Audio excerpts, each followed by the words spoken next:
Livros para todos os gostos é o que temos hoje em destaque no Ensaio Geral, numa altura em que ainda decorrem as feiras do livro de Lisboa e do Porto, dos clássicos a preços acessíveis ao mais recente livro do escritor português Sandro William Junqueira. Há muito por onde escolher no programa de hoje, em que olhamos o Abecedário, o Festival da Palavra e o Festival de Música 1000, e lhe trazemos as sugestões de Guilherme de Oliveira Martins e notícia de uma exposição que abre hoje na Casa da América Latina e que tem sotaque brasileiro.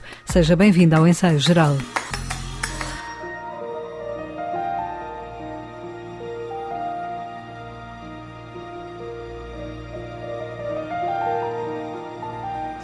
Abrimos as páginas de um livro que, como o seu autor diz, tem mundo e gente dentro. Na reta final das feiras do livro de Lisboa e Porto, este é um dos títulos que poderá encontrar agora à venda. A Sagrada Família é a mais recente obra de Sandro William Junqueira. O autor português foi desafiado a visitar a Serra de Monchique em 2017, conhecer os produtores de medronho e regressou no dia em que o fogo consumiu a serra.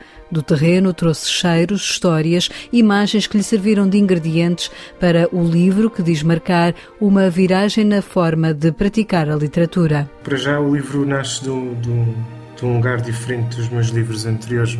Ou seja, todos os meus livros anteriores eu estava sozinho no meu quarto a escrever e partia para o livro a partir de uma frase ou de uma imagem, ou o que seja.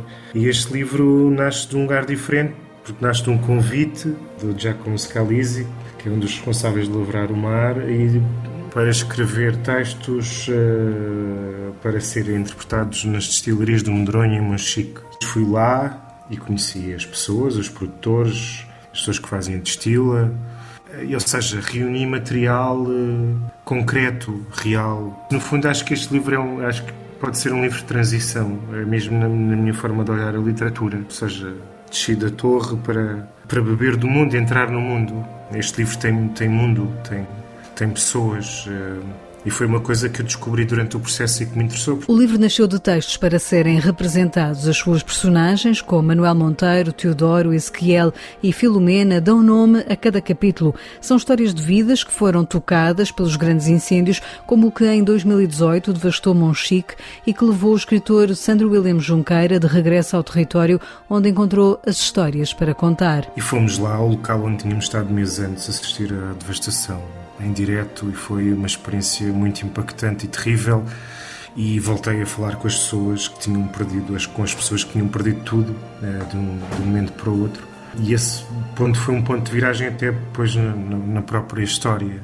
Quando eu estive lá da primeira vez, é óbvio que os incêndios fazem parte da vida daquelas pessoas, eles estão sempre preparados para, e por isso é que o Manuel Monteiro diz que tem 6 incêndios de vida, contam-se a vida pelos incêndios, porque aquelas pessoas vivem muito perto da natureza e vivem da natureza, e como tal estão sujeitas à imprevisibilidade, não é? E é engraçado a questão do fogo, porque o fogo, ou seja, sem o fogo não consegues fazer um medronho, e depois é o próprio fogo que acaba por queimar os medronheiros.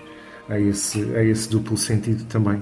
E esse momento do fogo foi brutal para mim. Serviu quase como um gatilho emocional, uma missão. Eu tenho de escrever sobre estas pessoas e sobre o que elas estão a passar. No livro A Sagrada Família, Sandro William Junqueira colocou histórias reais que o marcaram. Há uma passagem no livro que é inspirada mesmo em factos verídicos. Um dos produtores com quem eu falei, e já tinha falado antes do incêndio, que ficou sozinho a defender lá a casa dele e o restaurante e os terrenos em volta, e os bombeiros a quererem obrigá-lo a sair de lá, e ele não queria sair de lá e não saiu, quer dizer, eles a ameaçarem-no à força, porque é muito difícil compreender isto. É claro que as vidas humanas não têm preço, mas a vida daquelas pessoas é aquilo, e perdendo aquilo deixa de fazer sentido. Isto eu nunca tinha tido um contacto tão próximo deste conflito, não é? E ele quando me disse isso, Sandro, eu estava pronto para tudo, mas eles não me iam tirar daqui. E essa passagem do Manuel Monteiro é inspirada, por isso é que eu brinco muitas vezes, a partir de factos, ou seja, é quase um objeto híbrido entre ficção, realidade, teatro e documentário. Sandro William Junqueira, o autor de outros livros como O Caderno de Algoz, Um Piano para Cavalos Altos ou As Palavras que Fugiram do Dicionário, explica que este livro, A Sagrada Família, interroga muitas vezes o que divide as famílias. A questão das casas, das propriedades, né, dos bens materiais, há sempre essa disputa. Eu acho que tentei que é um livro em que eu aponto a faca à instituição da família, né? Porque a família é muitas vezes um porto de abrigo e de afetos, né? Mas também pode ser um lugar de difícil habitação, porque há discórdia, porque há expectativas defraudadas e há traições e as lutas pelas heranças, etc. E eu acho que o livro interroga e pronto, e quase isso, aponta a faca a este conjunto de questões. Sandro William Junqueira, o autor de A Sagrada Família, o livro que é editado pela Caminho.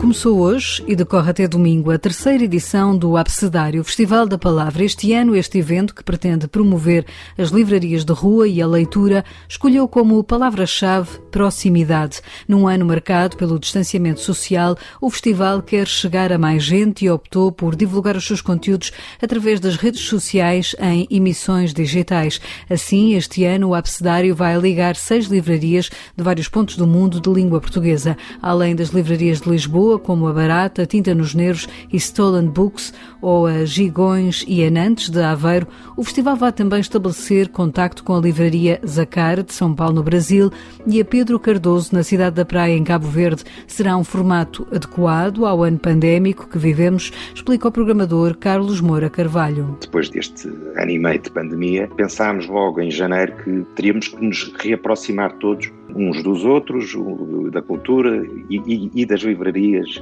das pequenas livrarias independentes, que é a razão de ser deste festival. Procurámos fazer um formato mais reduzido, mais concentrado, não com tantos painéis, e que possibilitasse a transmissão online também.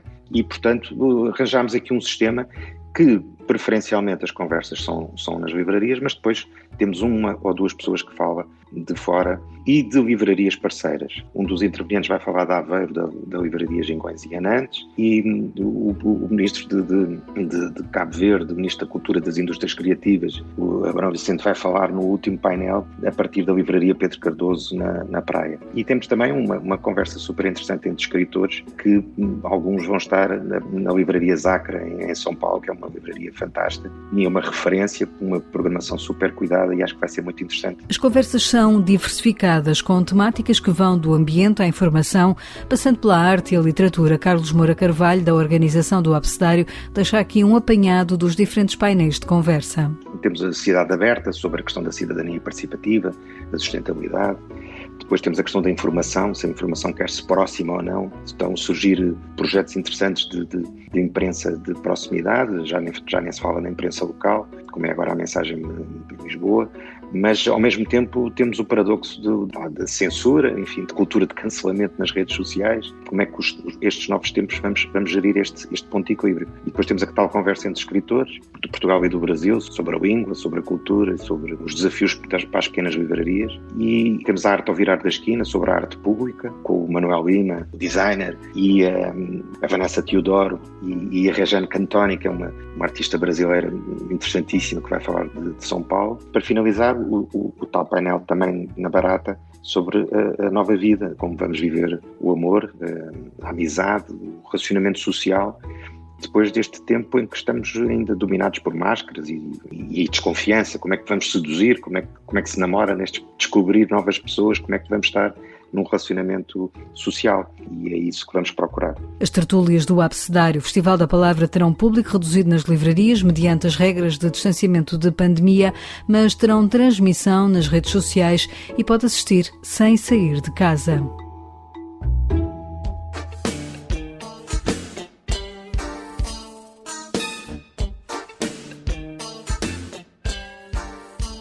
É um dos poetas do Brasil e a sua obra é, a partir de hoje, mostrada em Portugal. Na Casa da América Latina, em Lisboa, poderá ver até 3 de novembro o Laboratório de Escrita e Criação de Paulo Leminski.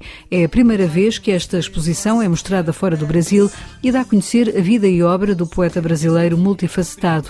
Múltiplo Leminski é uma exposição que revela também alguém que não se ficou só pela poesia, explica Áurea Leminski, a filha do poeta. Ele sempre teve várias áreas em que ele atuou dentro da literatura, e não só dentro da literatura, mas das artes, da comunicação também.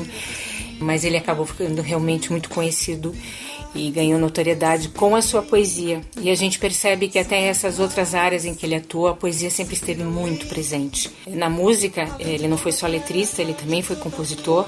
Pouca gente sabe disso, quem conhece a obra dele até se surpreende com o fato dele compor também musicalmente. E a gente, assim, percebe que em tão pouco tempo ele escreveu uma obra tão vasta, dos mais diversos gêneros. Então é uma obra com quantidade e qualidade que é surpreendente para alguém que viveu só até os 44 anos de idade. Paulo Leminski morreu prematuramente, mas deixou, como recorda a filha, um legado na escrita, mas também enquanto jornalista, crítico literário, compositor, letrista e biógrafo. Ele, que era praticante de judo e um apaixonado pelo Japão, escreveu em português a biografia do poeta japonês Matsuo Bashō. A sua obra foi celebrada ainda em vida, destaca Áurea Leminski. Ele conseguiu alguns feitos incríveis, como colocar livro de poesia entre os mais vendidos de todos os gêneros, sendo que a gente sabe que na literatura, digamos que é um dos gêneros que menos vende, né, que as pessoas menos consomem comercialmente, e os livros dele, mesmo em vida, tinham uma grande procura, um reconhecimento muito grande, muito expressivo da obra dele. Na exposição, que agora poderá visitar em Lisboa para melhor conhecer este poeta nascido em Curitiba, com uma personalidade multifacetada, vai encontrar, por exemplo, os manuscritos que deixou. Mostrar sempre quais foram as principais obras e, o mais importante de tudo, é uma exposição em que a gente tenta revelar para as pessoas o processo criativo dele. Então, mais do que a obra pronta, que isso a gente, hoje, se a gente buscar na internet, a gente tem os livros, tem as músicas, né? Então, a obra pronta, acabada, ela está disponível. Mas dentro da exposição, a nossa preocupação é justamente mostrar esse processo criativo dele, que era interessantíssimo. E, por sorte, como ele viveu numa era do pré-computador, isso tudo ficou anotado, isso tudo ficou salvo, cada pedacinho de papel com anotações, com insights que ele tinha, tá tudo isso salvo e boa parte disso, quem for assistir a exposição vai poder acompanhar um pouco dessa mente brilhante que ele tinha. De repente me lembro do verde, a cor verde, a mais verde que existe, a cor mais alegre, a cor mais triste, o verde que vestes, o verde que vestiste. Áurea Leminski, filha do poeta, explica que um dos legados que o pai deixou foi a música, tanto letras como composições, como, por exemplo, a que escreveu para Caetano Veloso. Compôs diversas canções, inclusive uma que é a que o Caetano Veloso gravou, Verdura, que muitas pessoas imaginam que o Caetano Veloso teria musicado o poema do Paulo Leminski, mas na realidade não. Letra e música é do meu pai. Ele teve diversos outros parceiros musicais, onde ele participava da criação. Moraes Moreira, por exemplo, que foi o parceiro com quem ele mais produziu. Eles faziam muitas vezes letra e música. E o meu pai, ele tocava violão. Ele nunca pretendeu ele mesmo gravar discos ou exatamente fazer shows. Ele fez alguns shows, mas não com o intuito de virar um artista de palco, né, na área musical. Mas ele tocava violão justamente porque era o instrumento dele para compor, né? Múltiplos Leminski é assim uma exposição que mostra as diferentes artes de Paulo Leminski. No Brasil, esta exposição percorreu 10 cidades e foi vista por mais de 700 mil pessoas. Chega agora a oportunidade de a ver em Lisboa.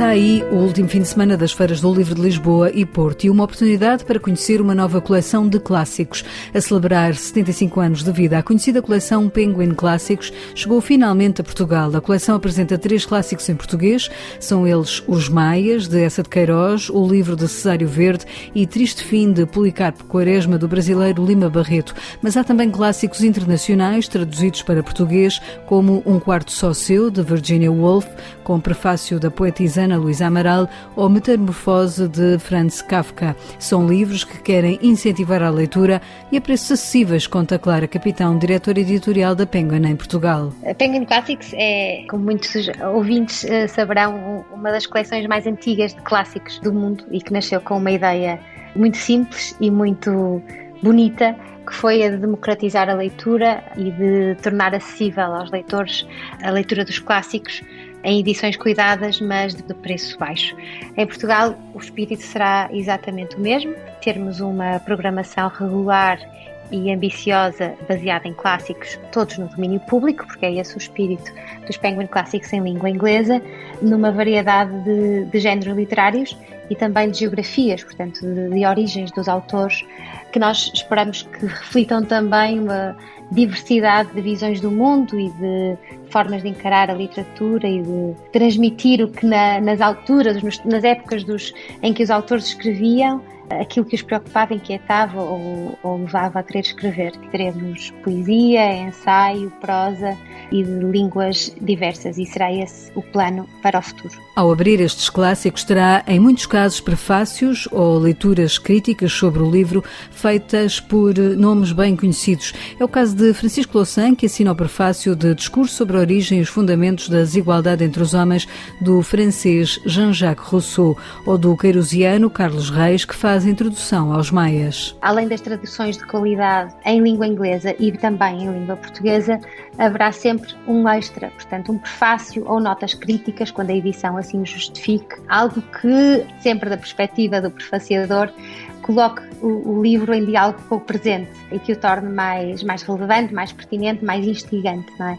Com esta primeira oferta de livros, a nossa ideia foi também não só oferecer os óbvios, não fizemos uma escolha daqueles que nos pareciam evidentemente mais comerciais, quisemos escolher livros também que instigassem um pouquinho o leitor a pensar sobre o momento presente e a dialogar com o passado para encontrar algumas respostas para o presente. Daí a escolha de alguns títulos, como é o caso, por exemplo, do Triste Fim, de Policarpo Quaresma, que fala muito sobre a identidade racial e integração na sociedade, ou o Discurso sobre a Origem e os Fundamentos da Desigualdade entre os Homens, ou Um Quarto Só Seu. Portanto, há toda uma série de títulos que pretendem provocar essa reflexão sobre o presente. São questões que ainda estão por endereçar e por resolver na nossa sociedade, e queremos provocar esse diálogo. E se for à Feira do Livro de Lisboa, vai encontrar um espaço especial dedicado só a estes clássicos, e quem nos fala sobre estes clássicos é Guilherme de Oliveira Martins, o nosso colaborador semanal do Centro Nacional de Cultura. Há 75 anos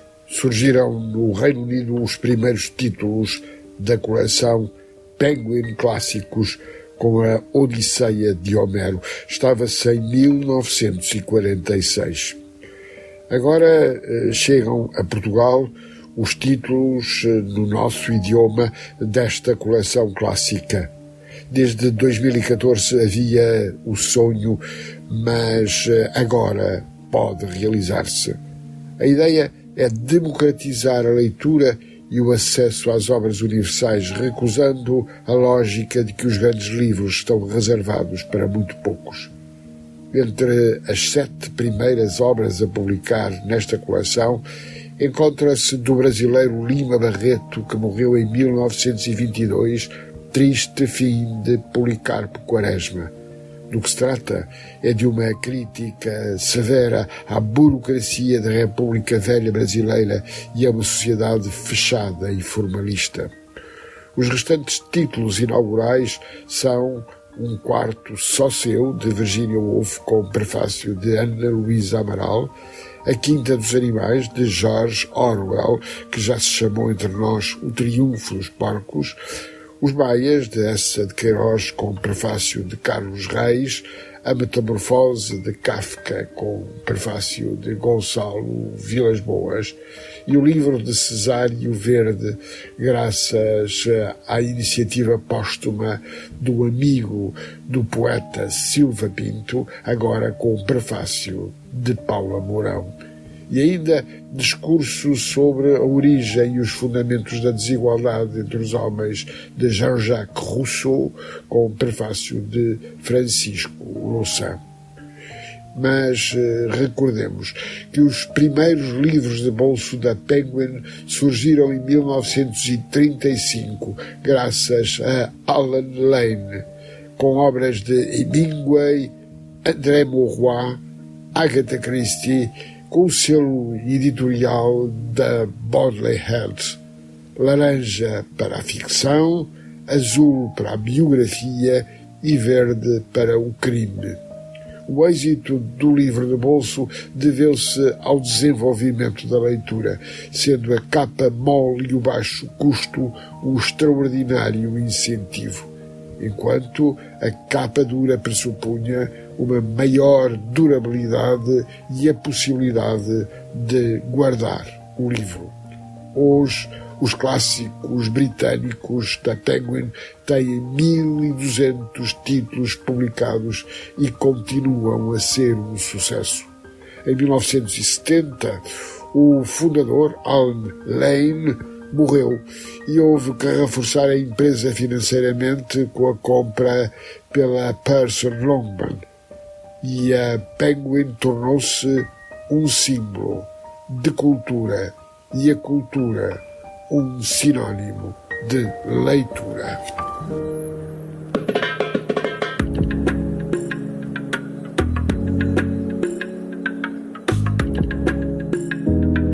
Na próxima semana, a partir de quarta-feira, decorre em Lisboa o Festival 1000. Regressa em formato ao vivo até dia 17 ao Hub Criativo do Beato. Este é um festival dedicado à descoberta, promoção e internacionalização da música e que aposta em dar a conhecer artistas emergentes. Pedro Azevedo, da organização, fala dos concertos que promovem nesta 5ª edição do 1000. Temos mais de 50 espetáculos programados, dos quais metade são nacionais e outra metade são internacionais. E dentro dos nomes portugueses mais conhecíveis, teremos a Carla Prato, o Cabrita, os Clube Macumbas, coisas mais emergentes como a Silly ou a Diana Excel.